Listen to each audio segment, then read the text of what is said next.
Inversions of a 2R-2P chain, 2 revolute, 2 prismatic chain. That is the topic of discussion. Here is this chain which can be shown as with these numbers. This cross kind of element is 1, and in fact the same thing is shown here actually. This is same as this cross, in which there are 2 slots where the 2 sliders can move this way and this way. So between 1 and 2 is the slider. There is a sliding, that is a prismatic joint. Between 2 and 3 there is a pin joint, and between 3 and 4 this slider again there is a pin joint, and between 4 and 1 it is again a prismatic joint. So the same thing is shown in another fashion here. So where this link 3 is extended like this. So you can see the kind of motion when the slider moves. This slider can move this way, but this slider is restricted to move this way, that way, and accordingly, since there are 2 pin joints here, actually this will trace any point in this trace will trace some curve. So as we have seen, actually inversions of 4R, this is a 4R linkage or 4-bar linkage, and this is a 3R-1P linkage, 3 revolute 1 prismatic linkage. And the inversions of these we have seen when we have already seen that these inversions will lead to different mechanisms, and some of them have some applications. So today we are going to see this chain, what are the inversions of this one.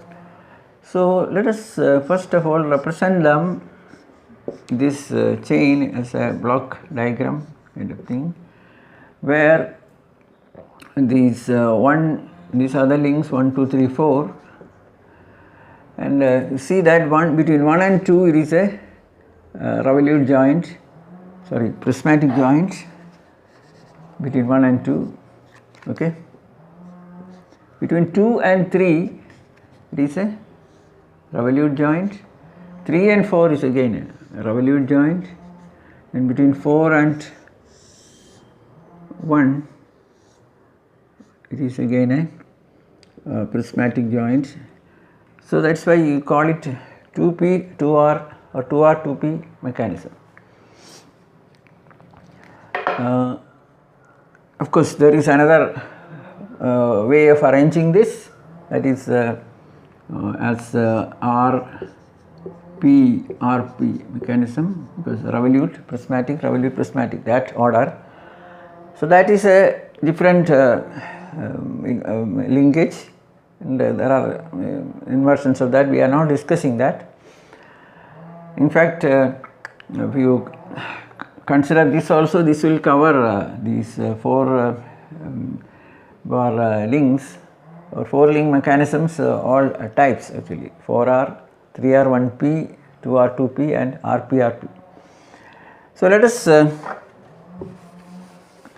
consider now the inversions of this chain by fixing one by one. So let us fix the link 1 and see what is the kind of mechanism that you get.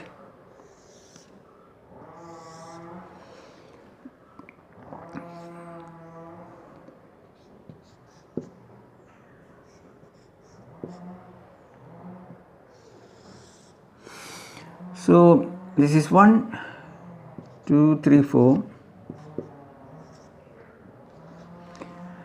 Consider any point P on this link 3. What is the locus of P as we move these ladder? So first of all you have to of course fix this. Then only it has become a mechanism. Right now it is a chain, only closed chain. Now it is a mechanism. So we can move this slider here and then one can see that when the slider comes over here, this slider will be somewhere here and this point will be somewhere here, P prime. That means as we move the slider, that point P will go through a curve. So what is that curve? Of course, you can first of all examine whether the mobility is 1 or not. You can easily verify that the mobility m is equal to 1. So this is a mechanism, first of all. So to find out the locus of P, you can consider, let us say, this as the x-axis and this is the y-axis, and let this angle be theta, and I am considering this as the origin, and let this length be r, and the length of that, and the full length of the link 3 be L. L is the length of the link 3. So what is the motion of P when you move this thing? What is that curve? So say, let us say this is xy, the coordinate of P is represented by xy. Then one can verify that x equal to r cos theta, x equal to r cos theta, and y is equal to L sin theta. Okay. That means that x squared by r squared plus y squared by L squared equal to 1,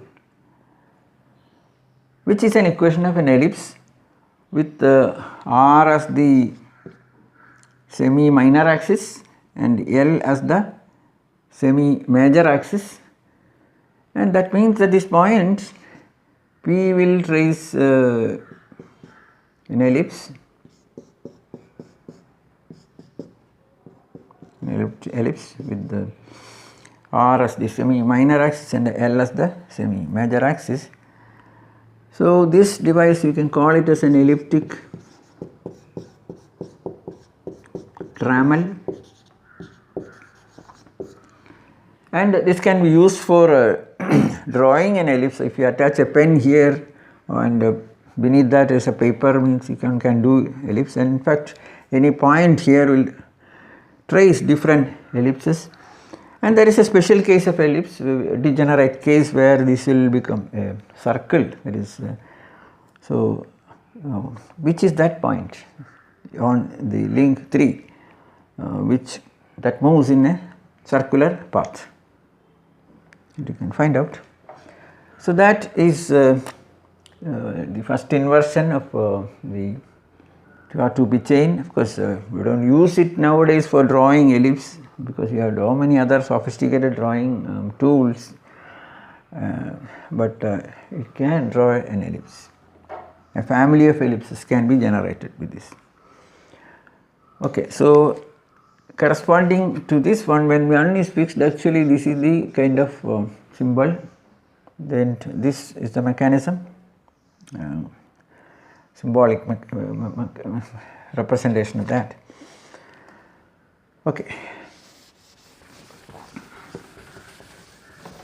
Now let us consider fixing link 2.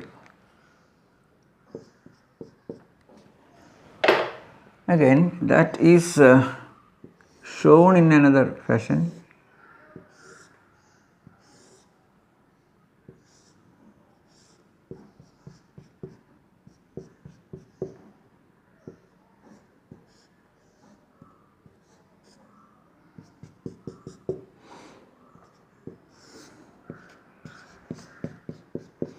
So the link 2 is fixed, and here again it is 1, and this is 3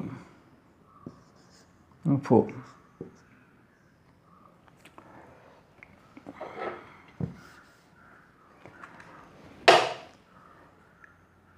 So look at the kind of arrangement, first of all verify that this is same as this link by fixing, obtained by fixing link 2.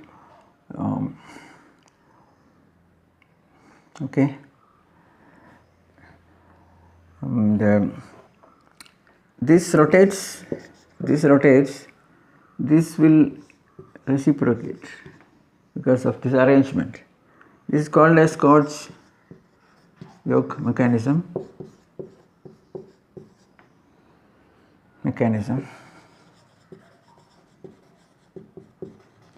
And what is the motion of this? Suppose this is driven at a uniform velocity, what will be the motion of this? Say this angle, let this angle be theta, and let this length be r, this radius of this, and the position of this slider 1 is a slider actually, it is denoted by this x. Then you can see that x equal to r cos theta. That means if it rotates with some uniform velocity omega, this one, then of course theta equal to omega t, the angular position. So this executes, that is the x will be a function of time, it executes a simple harmonic motion. So this arrangement can be used to generate a simple harmonic motion by giving a constant velocity, angular velocity input here, you get a harmonic motion depending on the omega. Whatever be that omega, that will be the frequency of the harmonic motion here. Note that this arrangement, that is the slider crank mechanism, which is the one of the inversions of this one. In this case, if you give a constant omega, again this will reciprocate, but this motion is not a simple harmonic motion, that one can verify. So if you want to generate simple harmonic motion, this will not be sufficient, because this will contain higher order harmonics, higher harmonics also, sin theta, sin 2 theta and so on, like that. Whereas here you have it's a pure harmonic motion. Okay, so that is the say application of the inversion by fixing link. This is basically fixing link 2. What we get is this inversion. Okay. Now let us, in fact, you can see that to fix link 2 or link 4. Link 4 also gives the similar kind of motion, because similar kind of mechanism. So we have to examine further only fixing link 3, because 2 and 4 are the same. So effectively the distinct inversions are only 3. So let us fix link 3.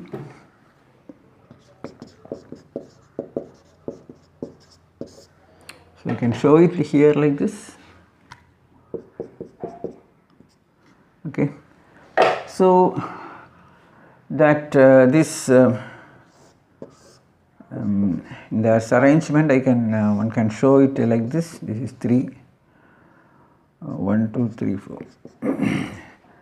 Let me sketch it a bit larger than this one.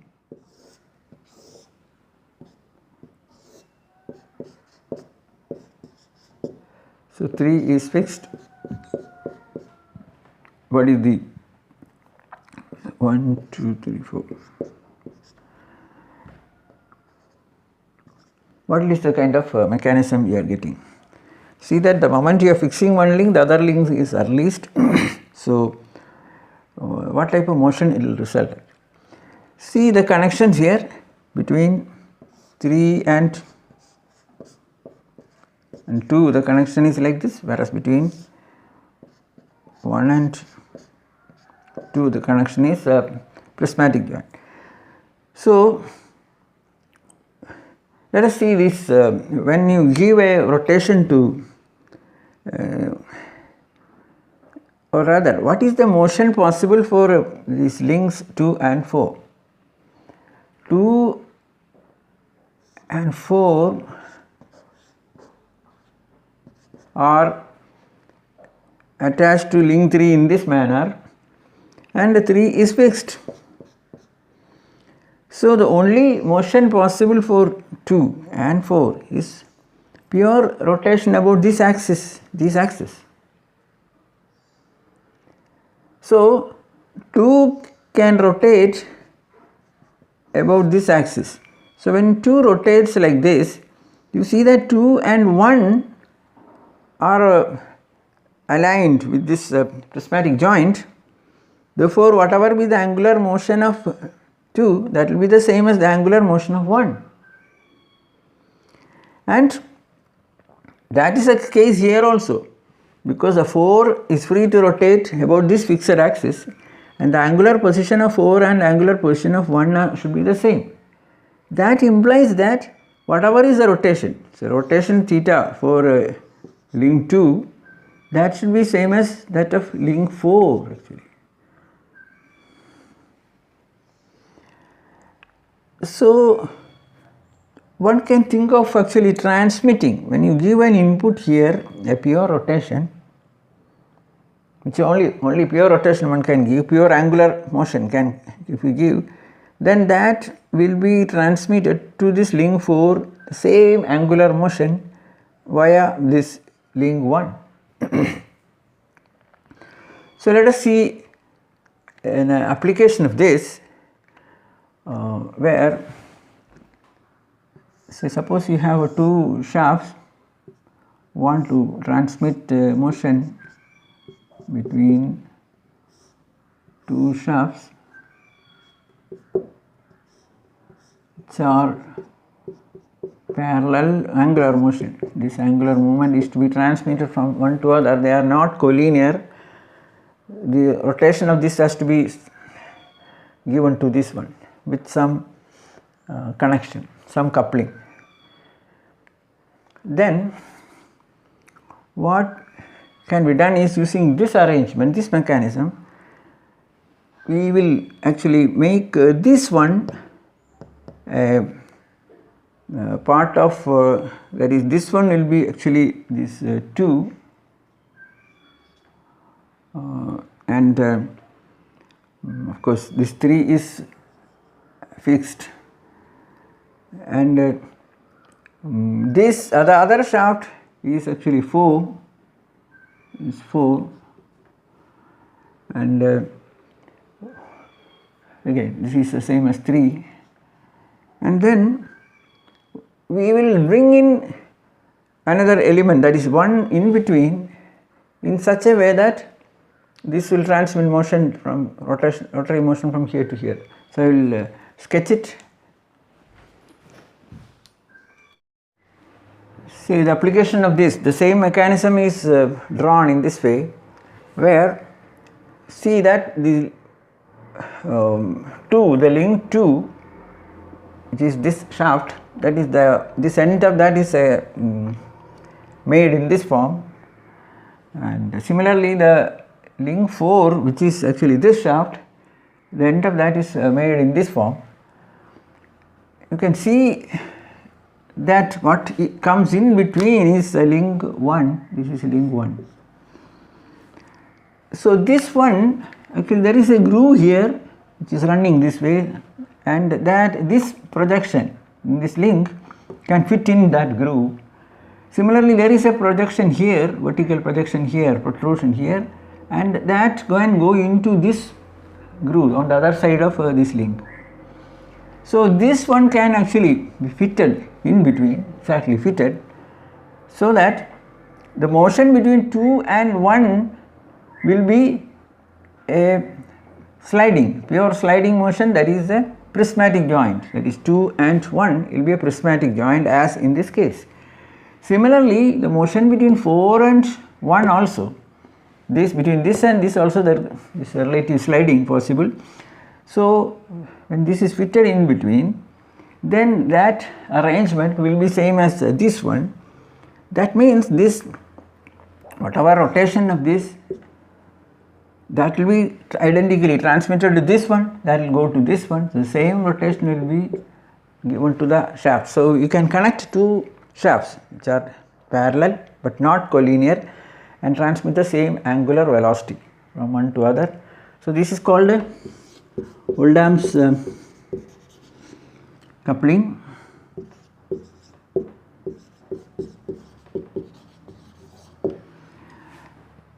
Of course, you can use a pair of gears to transmit motion, but this is another way to do that. So that completes all the 4 inversions of these 2R-2P chain and some of the applications. But see that this is not very popular. Actually, the prismatic joint actually takes a lot of friction, relative motion. So we would like to minimize the use of a prismatic joint. Of course, it is there in this mechanism, there is no alternative. So we prefer a revolute joint to prismatic joint. So two prismatic joints are actually the motion, smoothness of motion is also getting affected and there is energy loss. So these are discussed more of an academic interest, and that completes the inversions of the 4 link mechanisms.